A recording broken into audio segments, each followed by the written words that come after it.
When were you most happy? Now. And when were you least happy? Now. Kristin Scott Thomas earned a Best Actress Oscar nomination for The English Patient, one of the many star turns she's taken in her celebrated career. Lee Cowan has our Sunday profile. She may be Dame Kristin Scott Thomas, but you're just as likely to find her living in Paris as you might in London. My blood is English, but my culture is French. We met up in Chelsea at London's oldest botanical garden. It's been blooming here on the banks of the Thames since 1673. We are in the thick of it because you can hear the traffic going over down there. Yeah, but you'd never know it, But really. it's so beautiful. So what's your connection? I used to live around the corner. There is a duality about her. Let them see your true qualities, your courage, My poor judgment. your lack of vanity, Yeah, my iron will. your sense of humour. Ho, ho, ho. She can be as heartwarming in English Now go. as she can be heart-wrenching in French.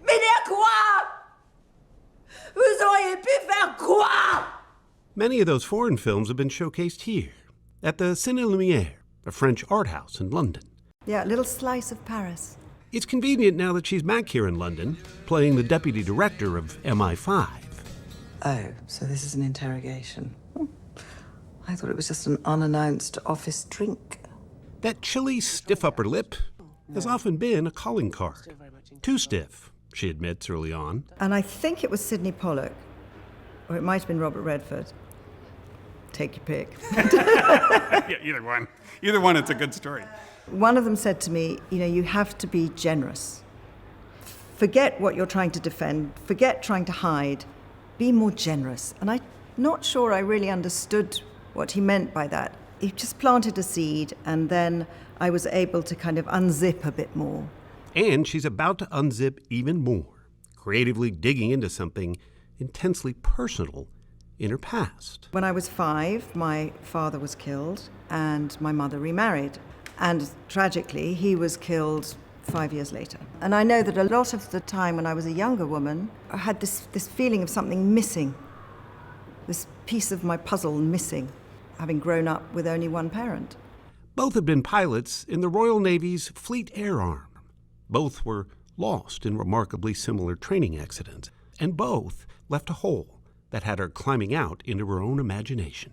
You used to write stories about other people? Yes. When you were... Mr. and Mrs. Pavitri or something, I call them, with drawings. Yeah? Yeah, it was a mummy and a daddy and 2 children. Really? Yeah. And what kind of stories were you writing? And they just sort of did ordinary things, like, actually, really, really emotional. Yeah, just doing ordinary things, like going away on holiday and things like that, A family experience she never knew. The memories of her dad were incomplete, fuzzy, like sketches she played out in her head. But those images became the seeds for what grew into a screenplay and then came to life as the first movie she's ever directed, My Mother's Wedding. Mummy, tonight is your last night as a Munson. What? You're not going to change your name again? Mrs. Jeffrey Loveglove. It garnered an all-star cast.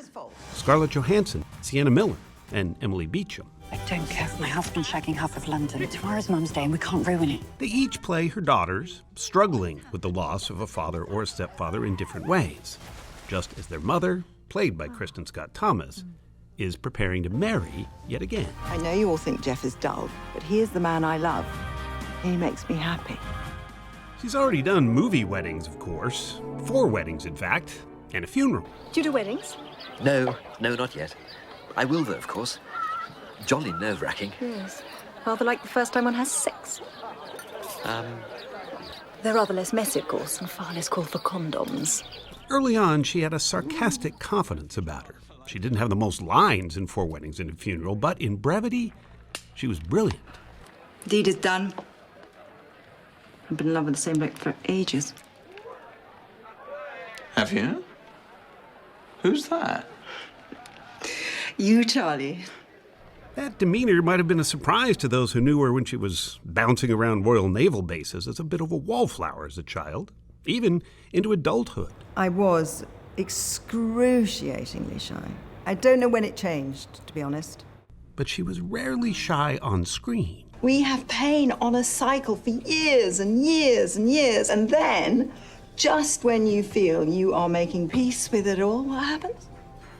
The menopause comes. The f***ing menopause comes. But what makes somebody who's so shy Want to do growing up that? want to do this? Yeah. Well, it's because you want to keep yourself very much in the background and not really be seen. Do anything but be yourself. Do anything but be yourself. Perhaps it's fitting then that she was discovered Do you want a race? by another admittedly shy success story, Prince. Now, you think that would make her a pretty cool mom. She has 3 children with her first husband. Turns out, not so much. I haven't watched it with them, but as I was leaving my teenage children alone one evening, when they were having pizza and a friend round, I said, "Watch Under the Cherry Moon, it's on the telly. Go on, it'll be fun." And when I got back, they weren't actually very polite about it, but anyway. She has more than made up for it. Later starring opposite Robert Redford, The answer's no. I haven't even heard the question yet. Harrison Ford, Are you investigating something? They were sitting together. 3A and B. Your husband. My wife. and Tom Cruise. Sarah, abort. Repeat, abort. I'm so proud to be in Mission Impossible, I cannot even get over it. I'm in this thing, which is this enormous monster, and, you know, these kids, they have no idea about Gosford Park, they have no idea about Four Weddings, but they've all seen Mission Impossible. And they have no idea I speak French or do all these other kind of slightly murkier films in France, you know. Yeah. And then, of course, there was the English patient. I wouldn't want to die here. I don't want to die in the desert.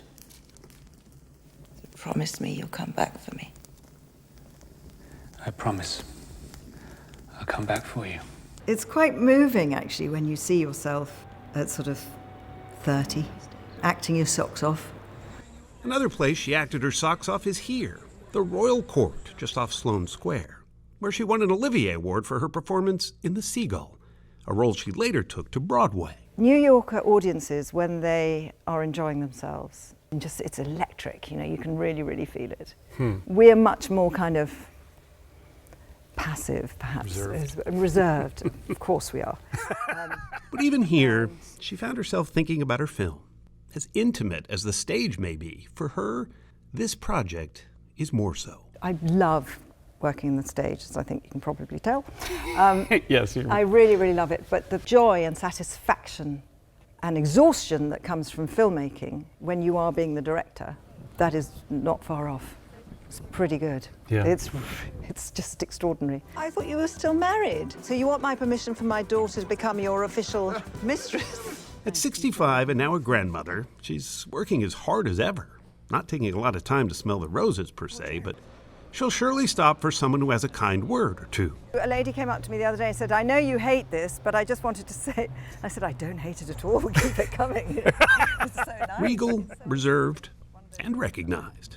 Kristin Scott Thomas, truly a citizen of cinema. Oh, yeah. And then I did...